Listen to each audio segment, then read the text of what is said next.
I'm Nicky Miklos, and this is the Smart Business Growth Podcast, where we ditch the busy trap and get real about what it takes to drive sustainable sales, lead with clarity, and build a business that's future fit. Let's dive straight into it.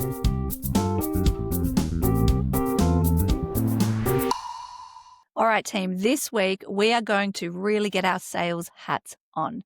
We love to have conversations in this podcast around how to move away from transactional sales to really embracing sustainable, smart growth. And so I thought today we could lean into the sales aspect and really have this conversation around what are the trends that we're seeing and how can you convert more sales as we round up the end of 2025 and go into 2026. Because this has been a bit of a challenging year for a lot of people. Of course, there's so many impacts, economic, political, global. I'm not going to go into that. We all know a lot about the impact of that on businesses and small businesses and how that is also changing the sales landscape. But the reality is that we are facing a time where there has been some businesses that are experiencing peak, which is awesome. And there has been challenges along the way. I'm having conversations with business owners at the moment that are really hoping and wanting 2026 to bring something different. And what we know to be true, the challenges that I'm seeing across the market at the moment, we know that conversion times are taking longer than potentially ever before. There's more decision makers being included in the buying cycle, in the decision-making process. There's also a lot of distrust when it comes to, AI and scamming and spamming. And this is really causing a hesitation amongst decision makers or almost this lock and hold to see what's going to happen next. Trust is at an all-time low. We've talked about this in the past from the Gallup surveys, and that is really spread across any kind of area of business, not just the sales landscape. Now, I did a podcast episode on AI and how we can actually use AI and overcome this level of distrust. So I'll pop the link in the show notes below. The other reality is that people are struggling, whether it's we as business owners, as leaders have our own moments, but also our team members, our colleagues, our clients. There's an information overload and so much is being thrown at us at any given second. That has a couple of impacts and effects as well. So even just from a point of actually being able to function as a human being, this information overload has a real impact on that. Johan Hari talks about this in his book, Stolen Focus. It's the equivalent of reading hundreds of newspapers a day is what our brain is dealing with day to day. And we're just not used to it and equipped. Again, why we have to create moments of space and quiet in order to be able to function properly. But the other flip side of this is that from a sales perspective, is that oftentimes your clients, your prospects, your customers, they know a lot about your product or service before they've even spoken to you. So when we consider the different buying phases of awareness to consideration to decision phase, previously in times gone past, they would come to you to learn about what your product or service could do, the mechanics, the what. Whereas these days, they can get a lot of information online, even using AI as research, but Google, all the usual channels before they even come to you. So there's this question of what actually is our role as a sales person, as a sales leader? How do we continue to give value when actually it's not just about giving information about the product or service? And I actually think this is quite cool because it's challenging us to think differently as salespeople, sales leaders, and business owners, whatever area we sit in, to actually look at what value do I offer in my role. But it also creates a challenge because we're having to shift around this. And sometimes our prospects, potential clients, and customers think that they know everything about the solution that we're offering, when in fact, we know that a conversation needs to really happen in order to show the value of the outcome.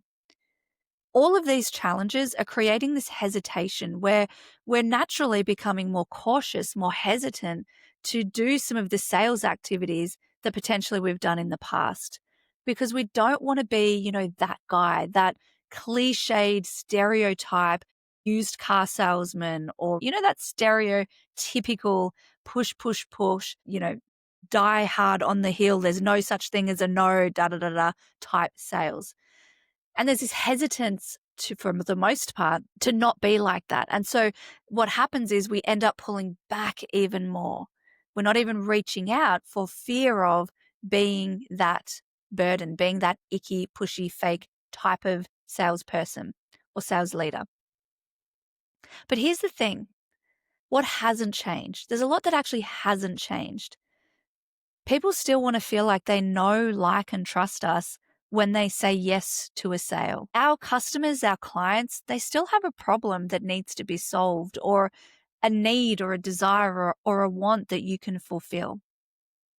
That hasn't changed. That will always remain the same, because this sales conversation is really about finding that win-win. The other thing that hasn't changed is that if you're talking to the right person, i.e. the decision maker, with the right offer or the right message at the right time, all things will equal up to you getting a yes. And also, more than ever, actually sales is about relationships. Smart growth conversations, business growth, sales, it's fulfilling a need, and actually there is a relationship that's needed there. And yes, we know that trust is at an all-time low, but also trust is what people are yearning for. So how can we flip that script and consider, how am I, as a brand, as a product, as a service, as an outcome to my clients and prospects' needs, problems, desires, how am I fulfilling that gap? How am I fulfilling that need for trust, that yearning for trust? And if we can really think about that and align that with everything that we do, we're going to get the right types of clients and customers on board, and it's going to feel great, and our business will grow. A quick interruption to this podcast episode. I'm really curious, do you want to close more sales in less time? If the answer is yes, which I hope that it is, then you need to get your hands on the Growth Code. It is going to give you 3 proven frameworks and tools that will help future-proof your business and scale with clarity. All you have to do is head down to the show notes and click the link below. So this is what I want you to consider as we go into 2026. From a tactical point of view, I also want to give you a few things that you can focus on. So if you're finding that actually pipeline is drying up a little bit, or it's a little bit low, or even if your pipeline is where you want it to be, we can never take our foot completely off the pedal. When we do that and we don't do any sales activity, guaranteed there'll be a point where we're driving that car, it's going on all cylinders, but then actually there'll be a moment when we realize pipeline isn't where we want it to be. And it's almost like then there's this chasm and we're full speed ahead, but we need to build the bridge to keep going across. Pipeline is that bridge that will future-proof and secure your business. So no matter how busy you are right now with current clients, prospects, customers, always make sure that you also have some sales activity to build that bridge. So it's ahead of you. The road is ahead of you as you're driving. So here's 5 things you can do. 1 is always remember to re-engage with your past clients and keep engaging with your existing clients. Don't let that fall off the wagon when things get too busy and times are really good. Don't let the only time you re-engage with past clients be when you're desperate to build the pipeline. And also engaging with your current clients from a view of how else you can help them. So that's number 1. Are you doing that? And if not, there's an opportunity. Number 2 is to make sure that you nurture your network like it really, really matters. I'm super excited to get Janine Garner, who is the absolute pro in this space. She'll be coming and joining us for the new year. We'll be releasing that episode. So if you're kind of stuck and thinking, hang on, I don't really know how to network, how to nurture my network, stay tuned for that episode. And in the meantime, actually, she wrote a book called It's Who You Know. There you go. So you can get started with this and stay tuned for that. But, start to think about who's in your network. Write a list. It's not just about your actual clients. It's about your A players are your clients, but B players are people that can be connected to your ideal client, and it's worth building that relationship and network with them. So start thinking about how that could look. The third thing is make sure you're asking for referrals. clearly and confidently. And I recorded a whole episode on that. So I'm going to drop the link to that in the show notes as well. If you're like, oh, I could be doing that better. And then the fourth thing I want you to think about is really tailor how are you nurturing and showing up to cold, warm, and hot leads. Warm leads are all about understanding how to uncover what their current reality is, what their future ideal is, and how you can close the gap, how you can help them close the gap with your ideal service, product, and how you can do that. So it's about getting curious and doing some discovery before you have the conversion. And for your hot leads, it's about making it as easy as possible for them to buy from you, as easy as possible for them to say yes, because they're ready to buy. Make their decision feel safe, comfortable, and easy. And here's tip number 5, my friends. And I really want you to listen to this, because tip number 5 is for all of this sales activity that I've just spoken about, whether it's you doing it or your team, pick up the phone. Pick up the phone. If it's a hot lead, ask for the sale. If it's a nurture of re-engaging past clients or nurturing warm referrals, pick up the phone and have a conversation. It actually amazes me these days in this modern day landscape, moving into 2026, how there is such an aversion to picking up the phone. And that's actually cross-generational for different reasons. I think there's different reasons driving different generations to not want to pick up the phone.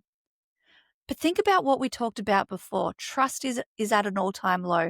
People want to feel like they know you, trust you, like you. We really need to build the relationships. Picking up the phone and having a conversation is the shortest way, the quickest way to get there, to build that trust, to have that conversation. And actually, it is incredible what can come out of that. Remember, if they don't want to talk to you, they won't pick up the phone. And if that's the case, okay, fine, send them an email, or even better, send them a voice note, send them a quick video, try to phone them again. This is really a strong message to those of you that are like, oh, I wouldn't have thought to pick up the phone, or if you get a bit of an awkward, uncomfortable feeling. If that's not you, all good, amazing, keep going.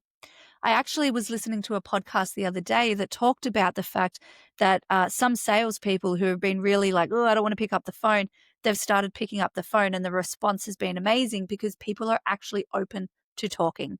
Now, you're probably going to get that more with your warm contacts. So if it's someone you know, hands down, try and give them a call. Again, if they don't want to talk to you, or if they'd prefer another form of communication, they won't answer and they'll message. But most of the times, they actually do pick up. I've had so many conversations about this recently, and I love it when the person I'm talking to, and there's been a few instances where they're like, all right, I'm just going to do it. And they make the call and they come back to me and say, wow, I've got meetings booked. Wow, I've booked a couple of coaching days. Wow, this is what comes out of actually picking up the phone. So to summarize, we want to re-engage with past clients and existing clients. Make sure you're nurturing and having really cool quality conversations with them. Nurture your network like it matters. They're really linked. Ask for referrals. Again, this is where you can find your sales activity from. Tailor how you rock up to, how you show, how you nurture cold, warm, and hot leads.